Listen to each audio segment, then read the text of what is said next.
Should I stay or should I go? Should I stay or should I go?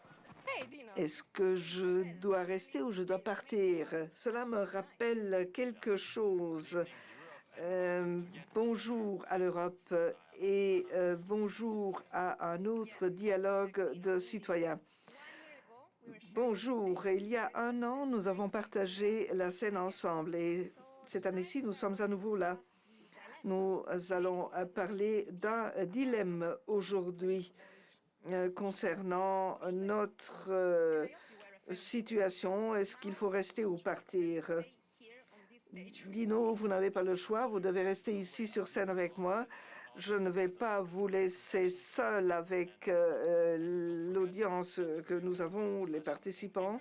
Vous pourrez suivre la séance du dialogue citoyen en anglais, français, allemand, italien, espagnol ou portugais. Je peux m'imaginer mes parents et amis nous écouter. Qu'est-ce que nous avons préparé pour eux? Qu'est-ce qui est au menu? Au menu, nous avons beaucoup de choses. Nous allons entendre 8 jeunes citoyens de l'Union européenne qui vont partager avec nous leur expérience.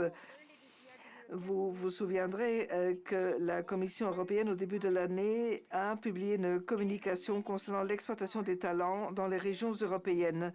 Et beaucoup de régions européennes se sont penchées sur le piège du développement pour les talents. Qu'avez-vous entendu à ce sujet? Bon, je vais essayer de vous en parler. Il y a beaucoup de facteurs qui interviennent dans la situation actuelle. Le déclin démographique, le vieillissement de la population, un dynamisme économique insuffisant, ce qui incite les jeunes à partir.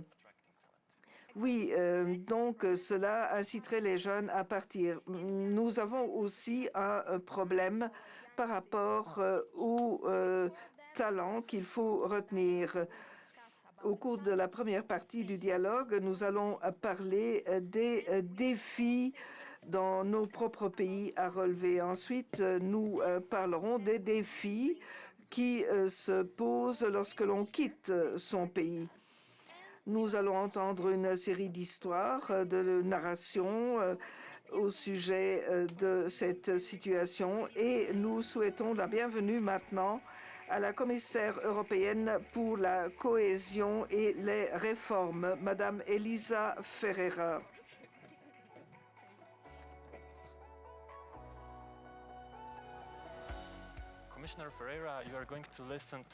Madame la commissaire, vous allez entendre 8 récits différents et vous aurez la possibilité de répondre à cela. Nous allons commencer avec les citoyens qui ont décidé de rester dans leur pays. Dino, si je ne me trompe pas, vous appartenez à cette catégorie. Parlez-nous des liens que vous avez avec votre pays, la Slovénie. Je vis en Slovénie, un très beau pays, et tout commence par la langue. En Slovénie, nous avons affaire à une situation dualiste.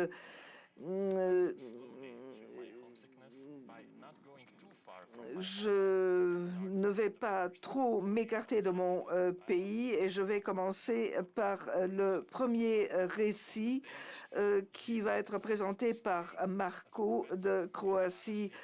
Marco, vous êtes professeur et c'est la raison pour laquelle vous êtes notamment resté dans votre pays.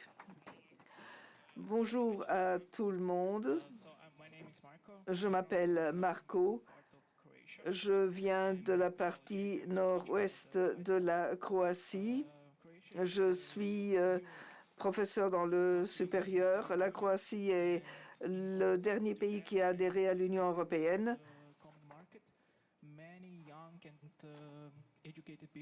Beaucoup de jeunes bien éduqués ont décidé de partir. L'année dernière, il s'agissait de 6 000 jeunes qui ont quitté le pays et le résultat est que la population est vieillissante. Moi, j'ai décidé de rester dans le pays parce que je l'aime. Je suis un patriote et je fais des recherches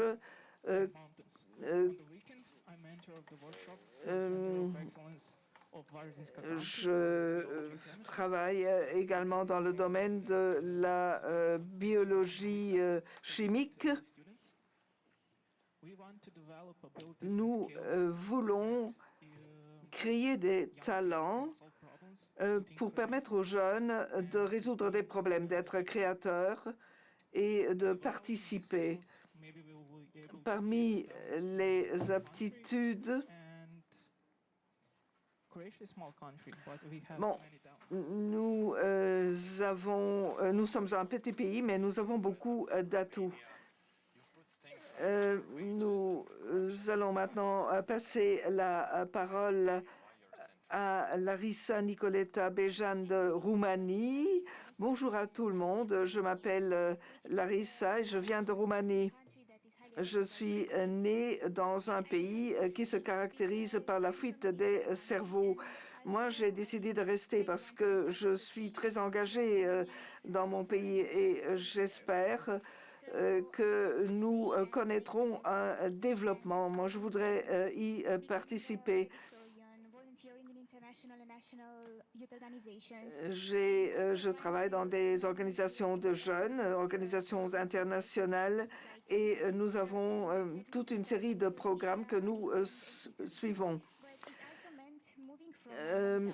J'ai été en Italie et en Croatie également. J'ai étudié les relations internationales dans la capitale roumaine. J'ai travaillé avec des professeurs renommés. Il y a des défis qu'il faut relever si l'on reste vivre en Roumanie, notamment les salaires très bas et la notion de corruption également, qui met en péril nos espoirs et nos rêves. Its ways to come back to us. So then, being International Affairs Vice President of the Romanian Youth Council, which is part of the European Youth. Nous avons un conseil des jeunes de Roumanie. Je puis dire que grâce à l'expérience internationale, j'ai pu m'enrichir, mais si vous choisissez l'international, vous ratez des possibilités dans votre pays, même si c'est utile de rentrer dans son pays, il est intéressant d'avoir une expérience internationale. Nous passons maintenant de Roumanie en Grèce.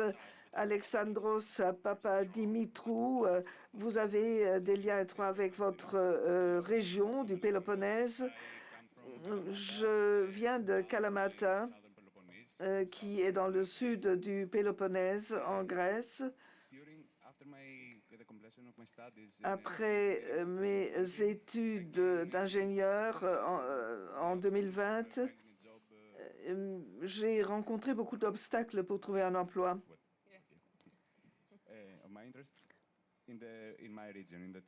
Dans ma région, après des décennies de récession économique, l'État grec est dans une situation où l'infrastructure est limitée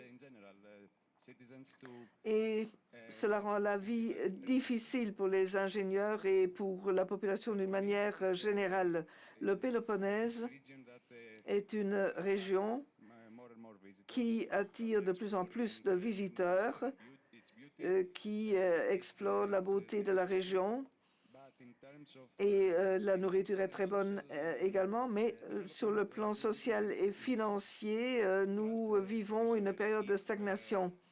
Je voudrais demander à la commissaire au sujet de la politique de cohésion. Est-ce que cette politique de cohésion peut être appliquée dans une région où la fuite de cerveau est tellement importante comme c'est le cas dans le Péloponnèse?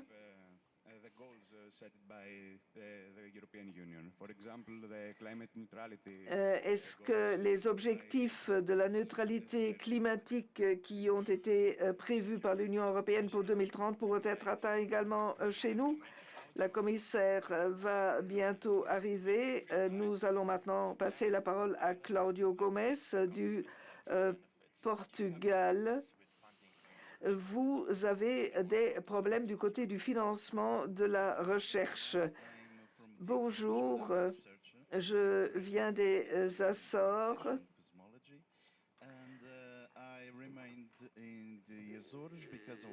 Je suis restée dans les Açores parce que je suis très attachée à cette région et parce que je veux participer au développement de cet archipel. En fait, les Açores sont touchés par plusieurs phénomènes. Les gens quittent l'île pour aller dans des territoires plus grands.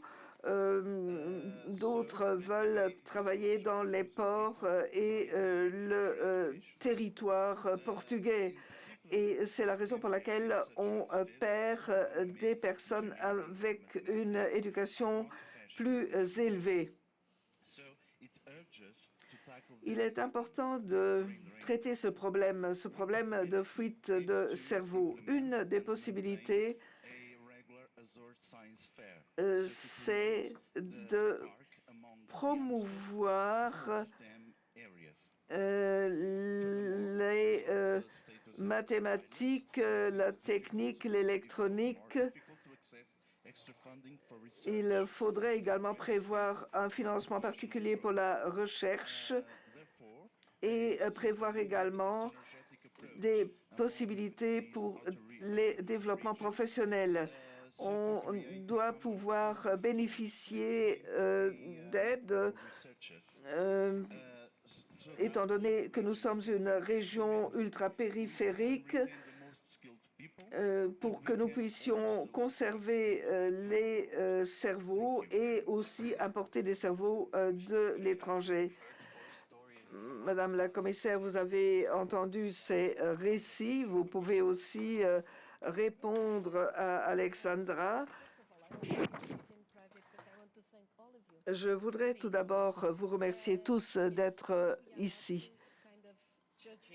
Nous ne portons pas de jugement sur ce qui est juste et ce qui ne l'est pas. Nous essayons de comprendre la situation, de comprendre pourquoi vous restez ou pourquoi vous partez. Vous avez expliqué les problèmes. C'est un phénomène qui touche beaucoup de régions en Europe.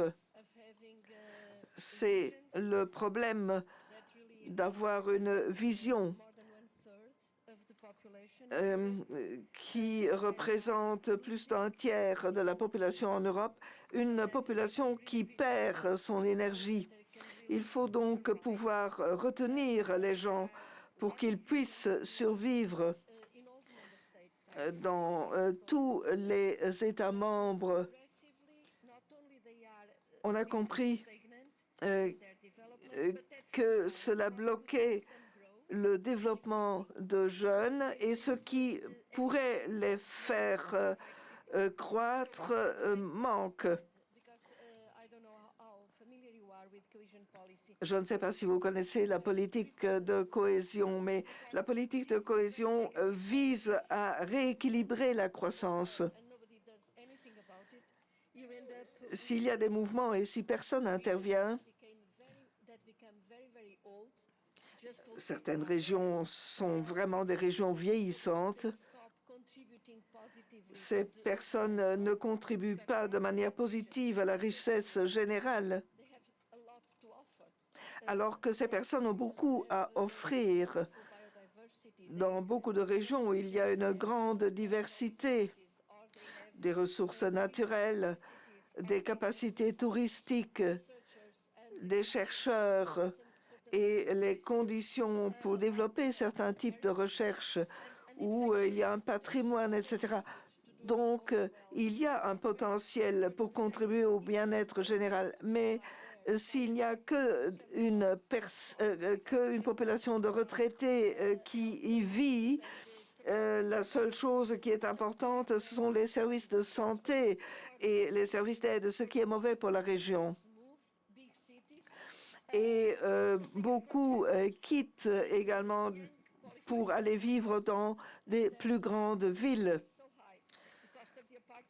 Il faut dire aussi que le coût du logement peut être très élevé dans certaines régions et les jeunes partent parce que leur qualité de vie ne serait pas adéquate. La politique de cohésion vise à rééquilibrer tout cela. Souvent, on parle d'argent, on dit on a besoin d'argent. Nous avons le plan de résilience, le programme de cohésion. On a suffisamment d'argent, c'est beaucoup d'argent, mais ce qui manque, c'est de créer les conditions nécessaires pour que des jeunes comme vous puissent choisir de vivre dans une de ces régions. Vous avez des idées, essayons de mettre tout cela ensemble. Nous avons créé un certain partenariat. Pour nous, il est important qu'il y ait un entretien, une discussion. Nous savons qu'il y a ces gens qui existent, ces jeunes qui existent, qui ont des idées. Certains jeunes peuvent envisager de retourner, se lancer dans un projet, mais il faut naturellement certaines qualités qui doivent exister dans le lieu. Vous avez besoin d'écoles, par exemple. Vous avez besoin d'un accès à des aéroports, à des trains, à des routes, et vous avez besoin de jobs. Vous avez besoin de possibilités d'emploi. Alors, comment créer tout cela pour rééquilibrer en termes de croissance? J'ai visité les différents pays qui sont représentés aujourd'hui ici et je connais bien les régions qui ont des problèmes. J'ai parlé aux jeunes parce que c'est ça notre objectif, de savoir ce que nous pouvons faire, devons faire pour créer des situations profitables et pour tirer les bons enseignements. J'aimerais également savoir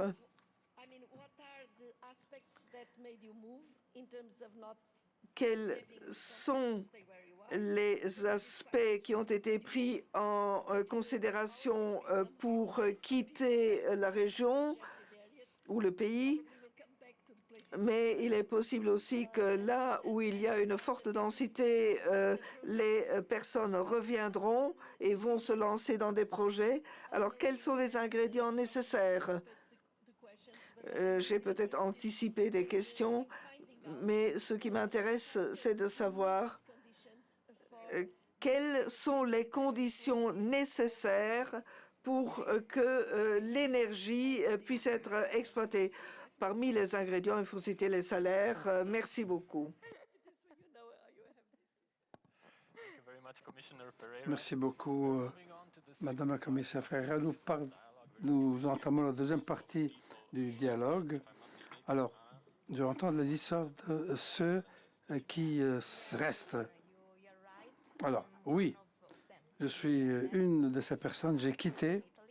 Je viens d'Italie. Mon accent vous le dit. Je viens de la région du Piémont, dans le nord de l'Italie. C'est une des régions qui, effectivement, est tombée dans ce piège. Alors, il y a 2 ans, j'ai quitté et me voilà à Bruxelles. Et vous m'avez demandé quels étaient les challenges. Il y en a beaucoup. Mais j'en mentionnerai un. c'est un choix entre ma famille, mes amis, les liens avec mon pays et d'autre part, mon objectif, ma carrière, mes aspirations. Donc, c'est pas si simple d'arbitrer. Mais bon, écoutons d'autres récits de jeunes qui ont quitté. Nous avons Aline qui vient d'une région rurale allemande et vous avez quitté. Quels ont été tes challenges? Voilà, pour répondre à la question de Madame la Commissaire.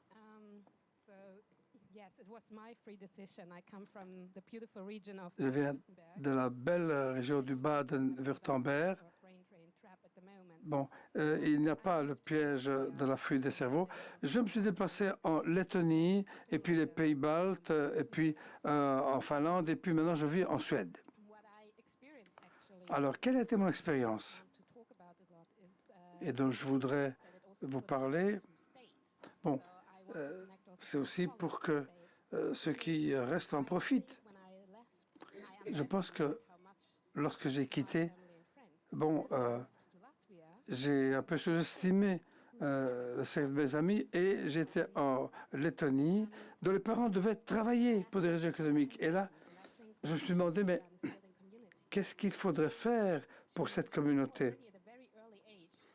À un âge précoce, si vous savez qu'il y a des mouvements de déplacement à l'étranger, bon, il faut aller dans le club de jeunesse et dire voilà, bon, je suis pas parti, mais des pères à moi l'ont fait. Donc c'est très bien aussi, mais ils sont revenus. Mais c'est aussi bien de rester là-bas. Mais pour les parents qui sont laissés là-bas, c'est un problème. Et pour ceux qui sont partis, il est confortable de savoir que ceux que vous avez quittés ont un endroit où se rendre, un club, etc. Parce que souvent, effectivement, ils peuvent effectivement avoir certains ressentiments à cause de cette fuite des cerveaux. Donc, bon, ces récits sans doute évoquent un écho. Maintenant, je passe à Julia de la Suède. Julia, je viens du nord-ouest de la Suède. Nous avons une longue histoire des challenges démographiques, non seulement parce que beaucoup veulent quitter, mais surtout les jeunes femmes, ce qui crée un problème de vieillissement de la population et des forces de travail. Une raison pour laquelle les jeunes ont quitté, c'est parce que, bon, effectivement, on peut aller vers une offre d'enseignement, d'université. Alors, autre obstacle, c'est le manque de connexion dans le Grand Nord. Et puis, on est loin des marchés, des priorités. Donc, il est très difficile de se déplacer vers d'autres communautés, sans parler d'aller vers d'autres États membres. Donc, il me faut 4 heures de la ville où j'habite pour aller au premier aéroport. Et je pense que si je venais en train, ça m'aurait pris 24 heures. C'est une des raisons pour lesquelles les gens ne choisissent pas de se déplacer. Bon, c'est un problème, vu la transition verte, il faut avoir besoin de travailleurs qualifiés. Il ne faut pas uniquement retenir des gens, mais les attirer.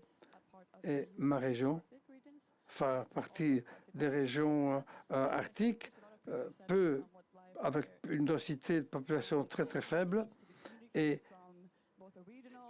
il faut pouvoir communiquer avec les régions qui sont autour et avec d'autres, et surtout faire en sorte que des gens viennent aussi s'établir chez nous. Vous avez répété un point déjà mentionné par Madame Ferreira, les infrastructures. Donc, comment retenir les jeunes? lorsque vous avez dit qu'il vous a fallu 24 heures pour faire le déplacement de Bruxelles, bon, ça fait quand même une belle corvée. Alors, de la Suède, on passe à l'Italie avec Tommaso. Tommaso, 25 ans. Je viens du nord d'Italie, de la région de la Vénétie, de la ville de Padoue. Alors, je suis parti à l'âge de 18 ans. Il y avait une opportunité d'aller étudier à, je pense, en Alsace, Sciences Po, en France. Et un des facteurs qui a déterminé ce choix a été que lorsque je cherchais des bourses pour aller étudier à l'étranger, dans une université qui a de la valeur, la France offrait cette possibilité à travers un financement public pour couvrir les frais d'écolage et me donner un petit salaire pour étudier à l'étranger. C'est le programme Cruise qui est donné sur la base des revenus, ce qui n'aurait pas été possible pour moi en Italie. Donc, j'étais fortement soutenu pour aller en France étudier. Et donc, c'est très important pour attirer les talents dans un pays, etc. Donc, je viens de la région de la Vénétie, qu'on ne peut pas définir comme un piège pour ceux qui restent. Et il y a aussi une des universités les plus vieilles à Padoue, qui a 800 ans. Et malgré le fait d'attirer des talents significatifs du monde entier, d'Iran, d'Inde, etc., et d'autres pays, la ville ne parvient pas à retenir les talents autochtones, ne trouve pas un terrain fertile pour trouver du travail. Il n'y a pas assez de travaux où on peut utiliser l'anglais. Il y a une tendance à une déconnexion entre l'université et les emplois, ce qui rend notre tâche plus dure. Autre couche que je rajoute, actuellement, je travaille pour une base ayant sa base à Londres à partir de Paris. Donc j'ai vu d'autres marchés, j'ai vu les autres façons qu'on est payé de traiter les jeunes lorsqu'ils entrent sur le marché du travail. Et à travers mes pairs en Italie, eh bien, je n'ai pas retrouvé le même enthousiasme et la même approche positive pour ceux qui se mettent sur le marché du travail. Je n'ai pas constaté les mêmes possibilités d'avoir accès à un travail stable immédiatement. Et ça, ce n'est pas le cas de la France. Et c'est encore moins fréquent au Royaume-Uni. Donc, c'est quelque chose qui est essentiel pour un jeune qui veut effectivement fonder une famille ailleurs. Et il faudrait sans doute s'adresser à ce problème à travers la politique de la cohésion. Merci à Tommaso. Merci pour nous avoir relaté votre expérience. Moi, j'ai étudié en France. J'ai bénéficié du programme réservé aux autres, donc je peux me reconnaître dans ce que tu as dit. Et puis, vous avez parlé des conditions de travail. Là aussi, c'est un point clé qui peut encourager le piège et puis pour retenir les jeunes. Alors, je trouve sur le tapis certaines solutions. Alors, de l'Italie, on passe à l'Espagne. Je suis Irène. Je viens de l'Extrémadure, une région à l'ouest de l'Espagne, une des plus susceptibles des pièges en Extrémadure. Donc, 80% du territoire rural, 60% des municipalités comptent moins de 1000 habitants. Et en 2020, l'Extrémadure a perdu 2000 jeunes. Dans mon cas, j'ai quitté à l'âge de 18 ans parce que mes études n'étaient possibles qu'à Madrid. et parce que je voulais y aller. C'est pour afficher mon indépendance de décagénaire. Maintenant, je vis à Madrid depuis presque 10 ans et ça m'offre beaucoup d'avantages. Par exemple, le réseau de transport public, on n'a pas besoin de voiture pour habiter au centre, et aussi l'offre culturelle. Il y a certains inconvénients. C'est une très grande ville, donc embouteillée. Par exemple, un problème, c'est le prix de location. Moi, j'ai décidé de rester à Madrid en raison des liens et des liens sociaux que j'ai établis. Je travaille maintenant dans le réseau espagnol pour le développement rural et j'ai l'impression que je suis resté lié à l'Extrémadure et avec le reste des régions rurales espagnoles. Une des solutions pourrait se faire à travers ce récit. Il faut scinder le récit qui lie le rural avec le peu de niveau culturel et la pauvreté économique. Ceci a un impact sur les décagénaires pour qu'ils restent en milieu rural. Ou alors, ça donne l'idée d'avoir échoué professionnellement. On ne peut pas toujours montrer cette image de dépopulation. Et donc, c'est très, très difficile à changer. C'est ancré dans la mentalité. Une des solutions, c'est changer le récit. Donc, pour réduire cette fuite de cerveau, c'est positif surtout pour les jeunes d'aller à l'étranger et d'avoir d'autres expériences. Si vous ne pouvez pas le faire en raison de manque d'opportunités ou absence d'infrastructures, parce que vous serez sans doute un cas d'échec social. Merci à tous les quatre. Madame la commissaire, que pensez-vous de tous ces récits? Nous savons gré ces histoires. Elles montrent la diversité des situations. Ce qu'a dit Irène est intéressant. Vous attribuez beaucoup d'importance à l'aspect communicationnel, à l'idée, à l'image que donne votre ville, etc. Maintenant que vous travaillez à Madrid, vous parlez d'Extrémadure avec les gens de Madrid et vous essayez de leur montrer qu'il y a des choses importantes aussi en Extrémadure. Et en fait, il y en a. Un aspect que je juge important, c'est quels sont les ingrédients qui peuvent vous faire bouger et quels sont les ingrédients qui vous font aller dans d'autres régions où les capacités des jeunes sont importantes. J'ai cru comprendre que si vous deviez faire des recommandations politiques, bon, j'essaie moi de retirer des enseignements de ce que vous avez dit.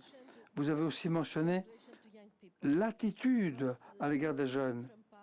Bon, quelqu'un qui vient de Padoue, ville développée, dynamique, vous avez mentionné la vieille université. Souvent, on associe la présence d'universités ou d'instituts techniques comme un aspect important pour garder le caractère dynamique d'une ville et avoir les capacités techniques, le savoir-faire peut jouer un rôle. Mais vous avez dit que cette capacité, c'est un aspect positif. Eh bien, de l'expérience italienne, eh bien, j'ai cru comprendre que ce ne suffisait pas, qu'il faut aussi créer autre chose en dehors de vos connexions. Je ne sais pas, d'autres liens avec les instituts polytechniques, d'autres établissements. Et ça vous donne plus de chances de trouver un emploi. Ça, c'est un point intéressant. L'infrastructure est une condition satisfaisante, pas indispensable. Il faut rajouter quelque chose de plus complexe ensuite de la structure, de manière à ce que vous ajoutez de la valeur à l'infrastructure. Et ça, c'est un des messages que vous avez fait passer, ce qui est intéressant. L'autre aspect, c'est comment vous pouvez transformer votre expérience en valeur ajoutée. Quelqu'un qui a étudié, qui est à l'étranger, et bon, et c'est l'expérience de tous les étudiants Erasmus, on apprend en allant ailleurs. Ça ne veut pas dire qu'il faut continuer à bouger toute votre vie. Ça peut vouloir dire qu'à un certain moment, bon, vous en avez acquis assez pour revenir chez vous et aider. Je ne sais pas, et peut-être que vous retournez en Extrémadure, je ne sais pas, et commencez quelque chose, une entreprise là.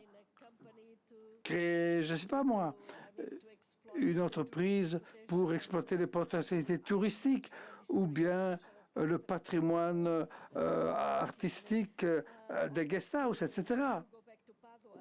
Ou que vous reveniez à Padoue pour justement remplir ces manques de correspondance. Vous avez mentionné le travail que vous faites à l'égard de familles qui ont souffert de la même expérience, qui ont dû quitter et qu'il faut aider pour s'intégrer. Parfois, on oublie qu'en Europe,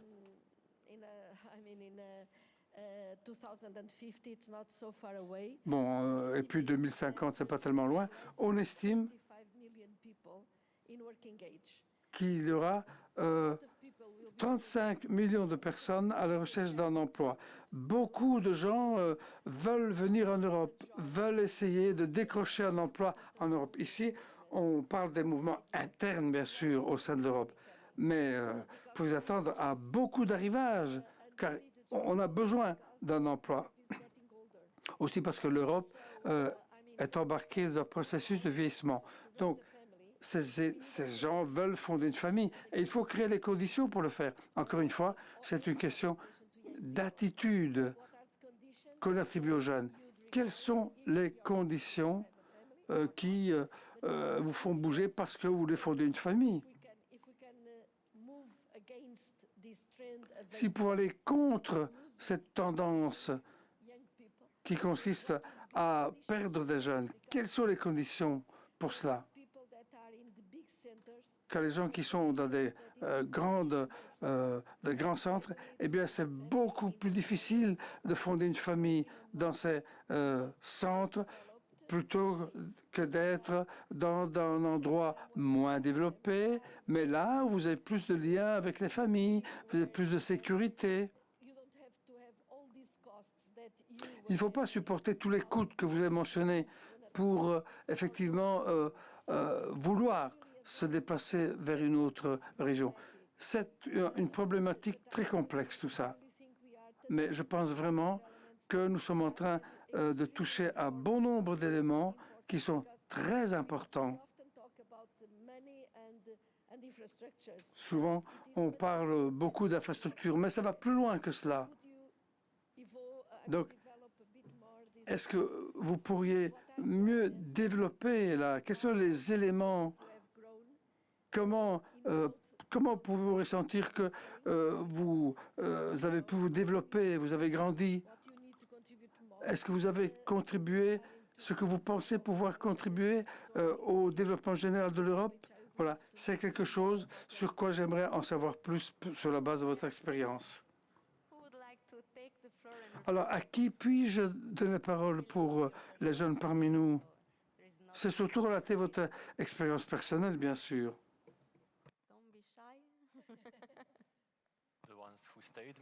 Ne soyez pas timide. Alors, je sais pas, par exemple, l'autre premier, là, qu'est-ce qui vous a impulsé? Roumanie, le collègue de la Roumanie. De quoi avez-vous besoin pour vous donner l'impression que vous n'avez rien perdu en étant resté et que vous pouvez être un agent de développement en Roumanie? Il y a beaucoup de facteurs qui peuvent militer en faveur de la reddition de rester en Roumanie, car comme j'ai dit, nous avons des salaires plus bas, et ça induit les jeunes à aller ailleurs. Souvent, ces compétences sont pas assez reconnues dans mon pays. Surtout, elles ne sont pas l'égale des ressources que d'autres pays développés donnent. Je ne sais pas, qu'est-ce que je peux préconiser pour aller vers le changement? Eh bien, je pense que ça a été le Forum européen de la jeunesse. Donc, maintenir un réseau international, même si vous vous dérangez, si vous vous débrouillez pour rester. Sur la prédiction de rester. Et l'aspect implicite, c'est les salaires, bien sûr, les rémunérations et les parcours de carrière mentionnés par Anna et par d'autres. Difficile parfois de progresser si on ne se déplace pas, on ne fait pas ces déplacements. Je sais que les salaires sont bas. Les conditions de vie sont aussi basses. Mais malgré tout, vous pensez que ça peut promouvoir votre carrière de le passer? Ou bien est-ce que c'est vraiment le niveau des salaires qui était important? Est-ce que c'est l'ambition de progresser? Ou bien est-ce que c'est le seul élément, les salaires? Il y a beaucoup de choses qui sont pertinentes dans cette discussion. Les conditions de vie, sont impulsées par les salaires, bien sûr, que les jeunes reçoivent, que les citoyens reçoivent.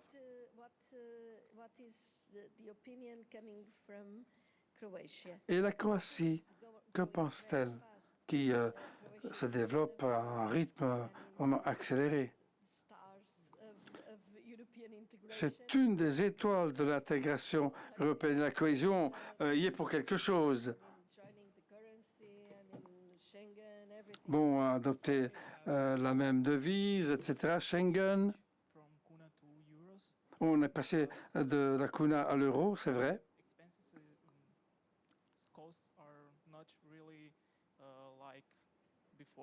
Évidemment, les prix ne sont pas les mêmes qu'avant.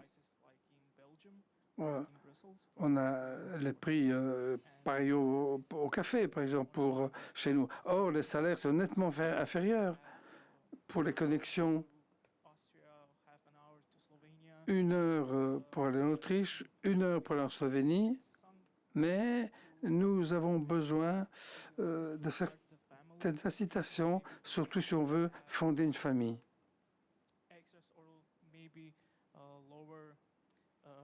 Peut-être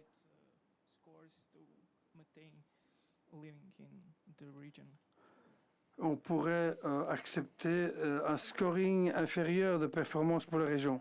Et la Grèce, qu'est-ce qu'elle peut nous dire? La Grèce a beaucoup de potentiel pour rééquilibrer cette hyper-concentration de la population à Athènes et environ, pour inciter à la création de pôles ailleurs qu'Athènes, en Grèce. Alors, Athènes regroupe 50% de la population grecque maintenant. Et ça fait pas mal de coups d'embouteillage, n'est-ce pas? Et puis, vous savez, il y a des incendies, il y a des inondations. Nous sommes exposés aux extrêmes climatiques. Et puis, il y a aussi de la sécurité du pays. Ça, c'est dû au changement climatique aussi, mais on nous avait avertis il y a 30 ans, dans les années 60, etc., dans les années 90. Mais ça peut changer. L'argent est là. On a besoin maintenant des gens qui vont l'utiliser. Donc, et qui éprouvent un amour de la région au point d'y rester,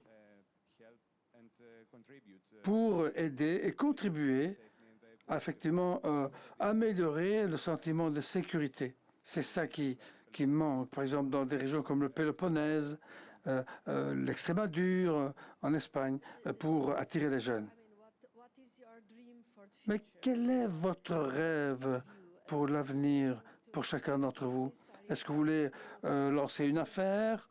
Est-ce que vous voulez faire quelque chose par vos propres moyens? Pour les Açores, j'ai compris que vous voulez créer un réseau de chercheurs. Je ne sais pas si vous référez aux régions périphériques ou ultra-périphériques. Maintenant, il y a un soutien Interreg à cette fin. Donc, vous pouvez sans doute mettre en place une initiative. Et il y a une réunion prochainement des régions ultra-périphériques dans les îles Canaries, ce qui n'est pas très loin de chez vous. Alors, pourquoi ne pas faire une proposition pour aider ces contacts, ces réseaux? Avez-vous des contacts avec d'autres régions? Mais je ne voudrais pas abandonner ma question, car vous avez une approche plus scientifique. Donc, quels sont vos rêves pour l'avenir? Qu'est-ce que vous voudrez faire à l'avenir? Avez-vous des rêves? Lancer une entreprise? Établir une ONG, je ne sais pas moi, créer une école, un établissement d'enseignement pour le cas de la Croatie. Quels sont vos rêves pour l'avenir? Nous commençons par la Croatie. Je vais terminer mon doctorat et fonder une famille. Et je vais continuer à travailler à l'école. Nous avons un programme Grunest. Nous faisons des expériences en biologie, en chimie, avec des temps d'exposition différents. Donc, je vais continuer à faire des recherches. Nous avons 2 scientifiques ici. C'est un potentiel qui existe en Croatie avec les parcs naturels. C'est vraiment quelque chose de très spécial s'agissant de l'environnement en Croatie. Et les autres?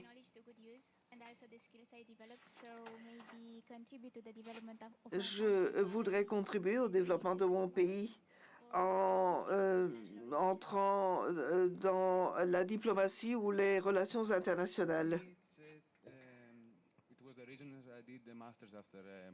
J'ai fait un master après mon diplôme d'ingénieur. Nous constatons que le changement climatique crée des obstacles.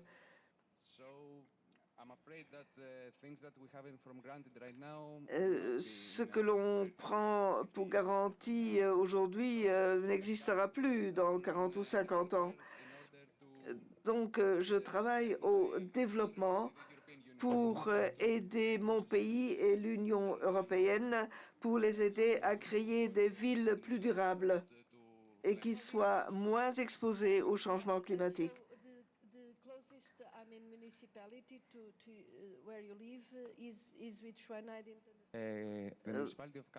La municipalité de Kalamata est ma municipalité.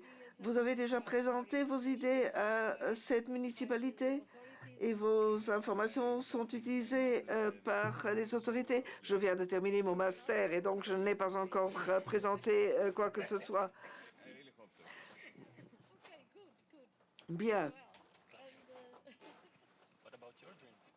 Et vos rêves? J'aime faire de la recherche, j'aime enseigner et j'aime voir une lueur dans les yeux des jeunes et un intérêt de la part de ces jeunes pour poursuivre dans ces secteurs. Je m'intéresse aussi à d'autres aspects interdisciplinaires, même si je fais des recherches en sciences fondamentales. J'ai aussi le plaisir d'appliquer ces connaissances au changement climatique ou à des problèmes de santé, par exemple au cancer, c'est-à-dire notre vision du cancer en faisant entrer des considérations mathématiques à ce niveau, cela peut avoir un impact sur ces secteurs qui sont fondamentaux pour faire progresser les connaissances générales et le bien-être de tous. Madame la commissaire, vous avez peut-être envie de connaître le point de vue de vos citoyens? For me, it's, I think for now, I would like to stay where I am, actually, in Sweden. Je suis actuellement en Suède. Comme je l'ai dit, I want to connect those two. So je voudrais établir une liaison entre la Suède et l'Allemagne, connect it closer, for example, to the Danube. une connexion aussi avec la région du Danube, et j'aimerais travailler dans ce sens-là. So I think I also would like to say J'aimerais which is not in the region where I'm from. As I said before, I think dire, comme je l'ai dit précédemment, communicate it for what it really is, and I think doing qu'il that faut also communiquer au sujet de ce qui existe. not the region itself, but also abroad or some other regions in order to actually get people to go there. And Il faut inciter les gens à aller dans certaines régions. Je fais encore 5 minutes. So for, let's say, next steps for the time being, so I'm settled in Paris, job is in London, but we collaborate, let's say, currently with the Commission, with the EIB. We work with a lot of multilaterals, so the work is not necessarily based on a single city, so that's what's happening, especially mostly after COVID, right? We can do a lot of our jobs from anywhere, and that's what matters. That people can work with all kinds of geographies and clients from sort of like any location in a lot of situations. But I think this is still limited to very few intellectual workers to a certain extent, right? Whereas for those that are strongly attached to working in person and going to work on a daily basis, so they're strongly entrenched in their territory. I would like to see the difference I was mentioning, right? So seeing that young people are better appreciated and put forward in their value and what they're bringing. It's true that young people should find their way, should show that they're worth it. It's not. I'm not expecting to be handed down anything at all. But what I see in other countries is really that once somebody comes out from good universities, can show that they can bring something to the table, they can be given responsibilities quite quickly, and they can be given long-term contracts quite easily. Whereas, some other countries don't do that as effectively. So what I can do, and that's what you mentioned, potentially in the future, don't know yet about this, but potentially in the future, going back and facilitating this relationship from universities to the productive ecosystem, that's for sure. It passes through changing completely the current generation of entrepreneurs that I think it's entrenched in an old approach to doing business. Right now I see, and it gives me a lot of hope to see a lot of my peers, of people our generation that have at least studied abroad at some level. All of us speak English fairly well. All of us have sort of like this international opening, and the more we exchange, learn from one another, the easier it is to go back and apply the best practices. So that's what makes me hopeful.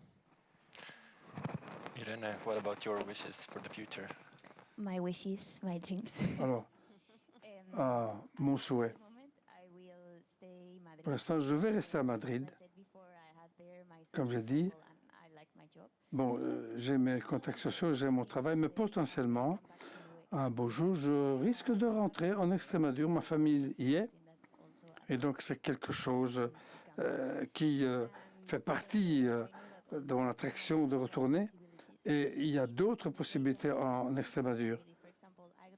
Si à l'égard, je sais pas, on me fait une offre académique adaptée à ce que veut un jeune, eh bien, je pourrais le faire.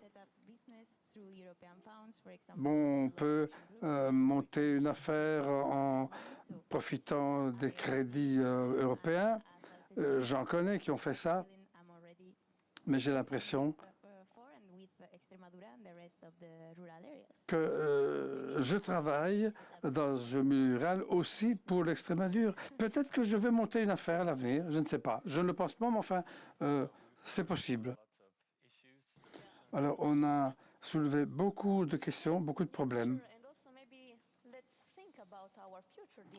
Alors bon, imaginons notre avenir, Dino, toi et moi. Bon, est-ce qu'on reste? Est-ce qu'on s'en va? Et toi, quel est ton projet? Pour l'instant, je vais rester en Slovénie. Mais vous pouvez toujours m'atteindre donc au téléphone à plus 386 40 et je vous dirai le reste plus tard. Merci.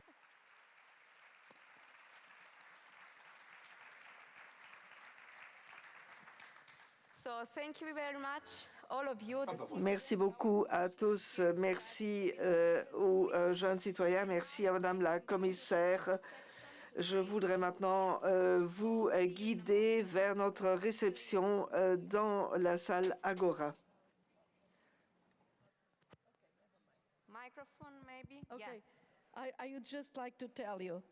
Je voulais tout simplement vous dire que nous avons besoin de vous. Nous avons besoin de vous, les jeunes. N'ignorez pas les développements qui se font jour. Engagez-vous. L'Europe et le monde a besoin de vous. Vous avez beaucoup d'énergie. Merci beaucoup d'être venus et engagez-vous.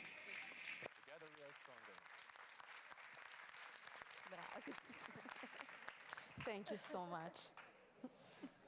Commissioner Ferreira.